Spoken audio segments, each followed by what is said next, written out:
ప్రియమైన వారలారా, ప్రభువైన యేసుక్రీస్తు నామంలో ఈ యొక్క ఉదయకాల సమయాన మీ అందరికీ నా హృదయపూర్వక వందనాలు తెలుపుకుంటున్నాను. ఈ రోజంతా కూడా మీరు చేసే అన్ని విషయాల్లో దేవుని హస్తము మీకు తోడయుండి మీకు జయాన్ని కలుగుజేయునుగాక. ప్రియులారా, 1 యోహాను 4:4 సెలవిస్తుంది, లోకములో ఉన్నవాని కంటే మీలో ఉన్నవాడు గొప్పవాడు అనేటువంటి మాటను మనం చూస్తున్నామండి.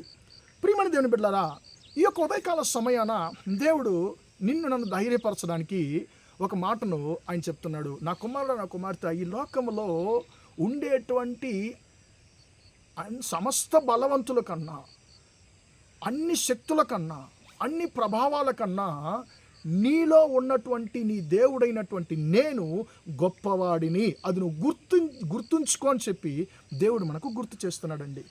ప్రియులారా, ఇది చాలాసార్లు మనము మర్చిపోయినప్పుడు మాత్రమే మనకు చిన్న చిన్న సమస్యలు కూడా మనకు చాలా పెద్దగా కనిపిస్తాయండి. ప్రియులారా, ఉదాహరణ చెప్పాలంటే 1 సమూయేలు గ్రంథము 17వ అధ్యాయంలో ఇశ్రాయేలు గొల్యాతు మీదకు, అంటే ఫిలిష్తీయులకు విరోధంగా యుద్ధానికి వెళుతున్నానండి.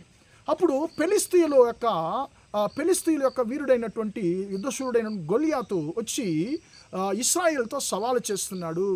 మీలో ఒకరిని మీరు ఎన్నుకోండి, అతడు నన్ను జయిస్తే మేము మీకు బానిసలుగా ఉంటాము, నేను అతను జయిస్తే మీరందరూ మాకు బానిసలుగా ఉండాలని చెప్పి, ప్రియులారా, ఆ యొక్క గొల్యాతు ఇశ్రాయేలును వాడు భయపెడుతూ ఉన్నాడండి. ఆ ఇశ్రాయేలు తిరస్కరించాడు, దేవుని యొక్క సైన్యాన్ని అతడు తిరస్కరించాడు, అతడు నిందించాడని చెప్పి తమిళ బైబిల్లో ఉందండి. నిందన చేశాడు, హేళన చేశాడని తమిళ బైబిల్లో ఉంది. ప్రియులారా, ఇలాగా ఎన్ని రోజులు చేశారంటే దాదాపు 1 రోజు 2 రోజులు కాదండి. 1 సమూయేలు 17వ అధ్యాయం 16వ వచనం చెప్తుంది, దాదాపు 40 రోజులు ఉదయకాలము సాయంకాలము ఇశ్రాయేలును అతడు భయపెడుతూ ఉన్నాడండి. ప్రియులారా, ఆ యొక్క ఇశ్రాయేలు ఆ యొక్క గొలియాతు యొక్క మాటలను విని అతను చూసి వానికి ముందుగా గడగడలాడారు, వణికిపోయారు, భయపడ్డారు. ప్రియులారా, కారణం ఏంటి? తనలో ఉన్నటువంటి దేవుడు ఆ యొక్క గొలియాతు కన్నా గొప్ప దేవుడు అనేటువంటి దాన్ని మర్చిపోయారండి. ఐగుప్తు దేశంలో తమ యొక్క పితరులకు దేవుడు చేసినటువంటి బలమైన క్రియను మర్చిపోయారు. తమ యొక్క ప్రభావము చేత ఎర్ర సముద్రాన్ని బద్దలుగా చీల్చినటువంటి దేవుడు యొక్క ప్రభావాన్ని వారు మర్చిపోయారు. ఆకాశం నుంచి మన్నాను కురిపించినటువంటి దేవుడును, పిల్లల బండ నుండి నీరిచ్చినటువంటి దేవుడిని యొక్క ప్రభావాలను మర్చిపోయారు. కాబట్టి కేవలం ఒక మనిషి అయినటువంటి మన్నైనటువంటి గొలియాతును చూసి వారు భయపడుతున్నారండి. ఈ రోజుల్లో మనం కూడా చిన్నదానికి పెద్దదానికి మనం భయపడడానికి కారణం ఏంటంటే, మనలో ఉండేటువంటి దేవుని యొక్క ప్రభావాన్ని, ఆయన యొక్క బలాన్ని మనం మర్చిపోతున్నాం. కాబట్టి మనలో అన్ని విషయాలకు మనకు భయం కలుగుతూ ఉందండి. ఇప్పుడు యుద్ధం చేయడానికి వారు ఆలోచిస్తున్నారు, కానీ గొలియాతును చూసి భయపడుతున్నారు. 40 రోజులు వారు ఏం చెయ్యాలని చెప్పి వారికి తోచడం లేదండి.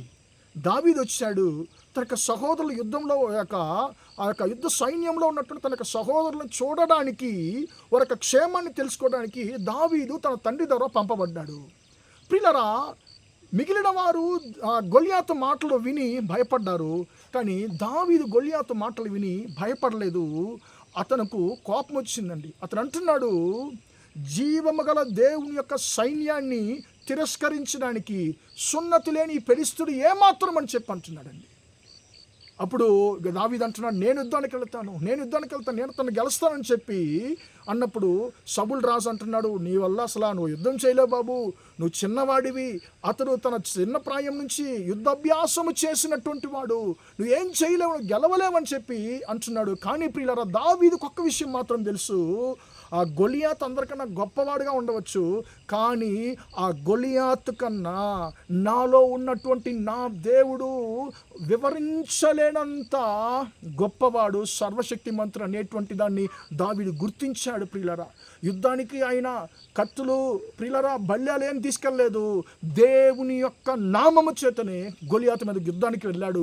కాబట్టి ప్రియులరా, అందరూ చూసి భయపడుతున్నటువంటి గొలియాతును ఒక చిన్న రాయితో అతడు చాలా సులభంగా గెలవగలిగాడు. ఎందుకంటే దేవుడు, తనలో ఉన్నటువంటి దేవుడు బలవంతుడు, గొప్పవాడు అనేటువంటి దాన్ని దావీదు గుర్తించాడు. కాబట్టి వివరించలేని, ఊహించలేని గొప్ప జయాన్ని దావీదు దేవుని యొక్క నామంలో పొందుకున్నాడు. ప్రియమైన దేవుని బిడ్డ, నీలో ఉన్న దేవుడు గొప్పవాడు. ఈ లోకంలో ఉన్న అందరికన్నా, అన్నిటికన్నా, సాతాను కన్నా, మనుష్యుల కన్నా, సమస్త జనుల కన్నా ప్రియులారా, నీలో ఉన్న నాలో ఉన్న దేవుడు గొప్పవాడు. కాబట్టి ఆయన మనం గుర్తించుతాం. ఆయన మనకు ఊహించలేని జయాన్ని మనకు కలుగజేస్తాడు. కాబట్టి ఈ యొక్క మాటను మనం విశ్వాసంగా మనం చెప్తూనే ఉందాము. నాలో ఉన్న దేవుడు గొప్పవాడు, నాలో ఉన్న దేవుడు గొప్పవాడు. లోకంలో ఉన్న అందరికన్నా, అన్నిటికన్నా నాలో ఉన్న దేవుడు గొప్పవాడు. ఆ గొప్పవాడు తనకు అరచేతిలో నిన్ను నన్ను చెక్కుకొని ఉన్నాడు. ఆయన యొక్క చేతును మించి నిన్ను నన్ను ఎవరు ఏం చేయలేరు. నేను ఎవరేం చేయలేరు. నువ్వు దేవుని యొక్క చేతిలో ఉన్నావు. గొప్ప దేవుని యొక్క చేతిలో ఉన్నావు నువ్వు. ఆ గొప్ప దేవుడు నీలో ఉన్నాడు. కాబట్టి మనం ధైర్యంగా ఉందాము. దేవుడు మనకు జయాన్ని కలుగు చేయని కాక ప్రార్థన చేద్దామా. ప్రేమగల మా తండ్రి, దయగల దేవ, ఇంతవరకు ఈ మాటలు విన్న మీ బిడ్డలు మీరు దీవించండి, ఆశీర్వదించండి తండ్రి. లోకంలో ఉన్న వానికన్నా మీలో ఉన్నవాడు గొప్పవాడన్న మాట ప్రకారం తండ్రి, మాలో ఉన్నటువంటి గొప్ప దేవుడైన నిన్ను మనం మర్చిపోయినప్పుడు తండ్రి మాకు అనేక భయాన్ని శత్రువు కలిగిస్తాడు. మేము జయాన్ని పొందుకోలేకపోతున్నాం, మేము ముందుకు సాగలేకపోతున్నాం తండ్రి. ఈ రోజులో తండ్రి తన జీవితంలో నిన్ను మర్చిపోయి తండ్రి, నీ ప్రభావాన్ని మర్చిపోయి తండ్రి, ముందుకు సాగలేక తండ్రి, జయాన్ని పొందుకోలేక సొమ్మసిల్లిపోయిన తండ్రి, యేసయ్య సమస్యలను చూసి భయపడిన సహోదరు ఒకసారి తండ్రి జ్ఞాపకం చేసుకోయ్యా.